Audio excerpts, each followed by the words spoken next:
What's up guys, you join me on a day where I need to do all the mundane errands that all of us have to do, but I do get to do it in this car though. Also, I'll be telling you the 5 differences I found between the M40i BMW and the Toyota Supra. Let's go. So first off, the obvious difference. This is a convertible, not a coupe, which in this car you can drop the roof at almost 50 kilometers an hour. It is super convenient. All you S2000 owners out there, you guys know what I'm talking about. You have to park the car dead in a lot of the older cars, but in this one you can move up to 40 k's an hour and drop the roof. So that is the first major difference. But why is that a big deal? Well, it's got pros and cons. Number one, you can hear the engine note. I mean, listen to this engine note.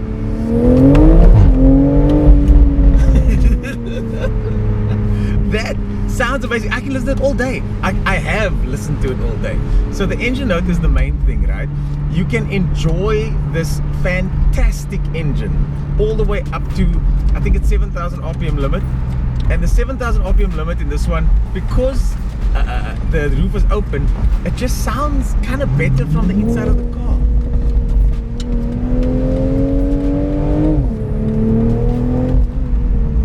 Guys can clearly hear. So that's one of the major differences between this car and the Supra, is that this one's a soft top.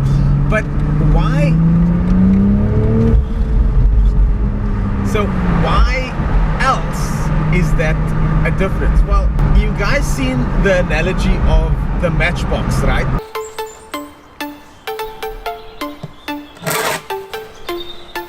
You take a matchbox, you take the cover, the outer skin of a matchbox out, and then the box becomes less strong. And in this car, because the roof is gone, it's just not as sharp as the Supra. It's just not as focused as the Supra. But that's not what this is supposed to be. It's not supposed to be as focused as the Supra. So now we're heading up to some traffic at 11 o'clock in the morning. There's traffic here on the N2 inbound. So I'm just gonna, at 22 k's an hour, just put the roof up again.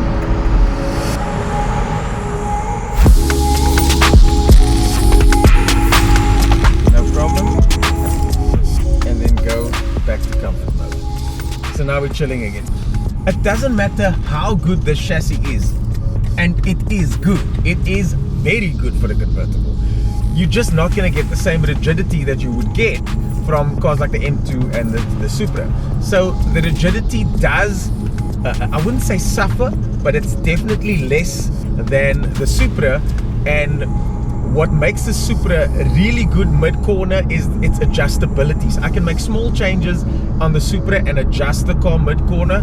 With this car, you don't get that last couple of percentages. You get the open top enjoyment of enjoying a convertible car, which I love, and I've owned convertible cars, but you just don't get the sharpness of the Supra. If you want a convertible, obviously this is the one you want to get.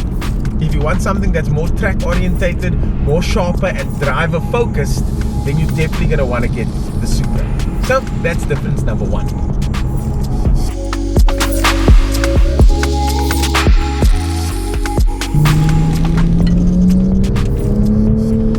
So the other difference in this car is the interior. Now if you look at the pictures, and if you don't spend a lot of time with it, even if you sit in the car, you'll notice that the Supra and the BMW look exactly the same on the inside.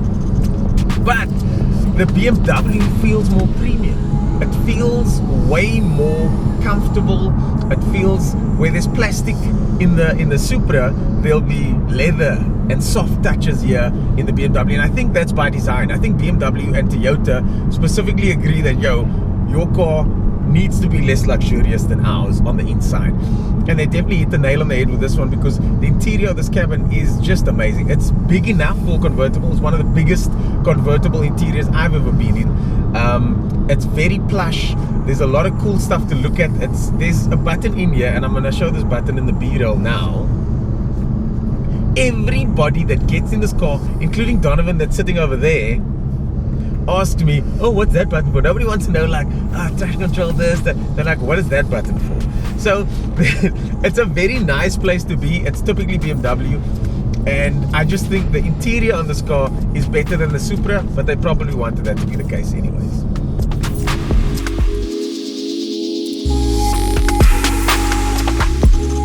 Now, I'm not sure about the details of the car audio in this car, but it's got the Harman Kardon in here. I think the Supra's got the JBL. If it's going to be better, it's going to be a little bit better. There's not much differences, but with the Supra, you've got access straight through to the back with the boot. So you can reach back and grab your stuff.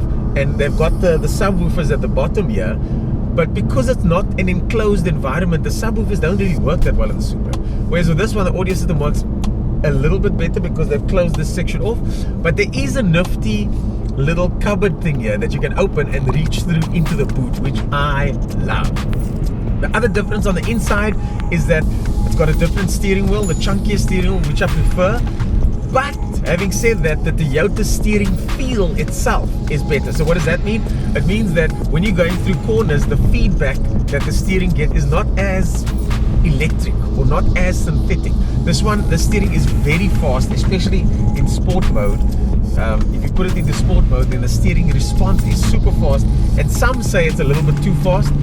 I think that the feel itself on the Supra is just better than the BMW. What do you think of the car? Like it? Nice. Sharp.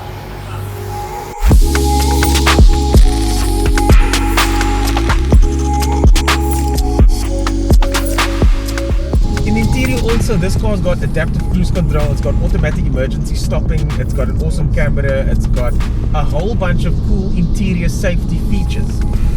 And the Supra just doesn't have those, and those kind of features, they tend to add up. They cost a lot of money. So that's where BMW has put the money into this car, as opposed to trying to make it a focused sort of track spec type of thing.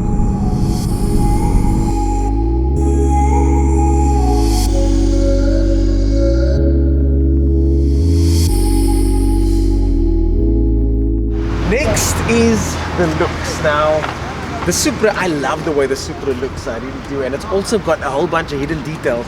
But this thing is like origami in metal. I mean, look at all those creases. I mean, check this out. You've got slats everywhere. You've got this here. Look at this. This is all weird, but it works. And the thing I always say about this car is, over the last couple of days, every time I get near this car, it looks different. Every time the light changes, it looks different. Every time you give it a wash, like now, Auto Park car wash, free plug, here we go, that's the plug right there. Every time I give this car a wash, it looks totally different. It is one of those cars that I think that if you owned it, you could have a new experience pretty often. It's not like you're gonna get bored of the car's looks, that's for sure. Check this out. Vents over here. I mean, this is like a wide body kit thing over here. Got that there.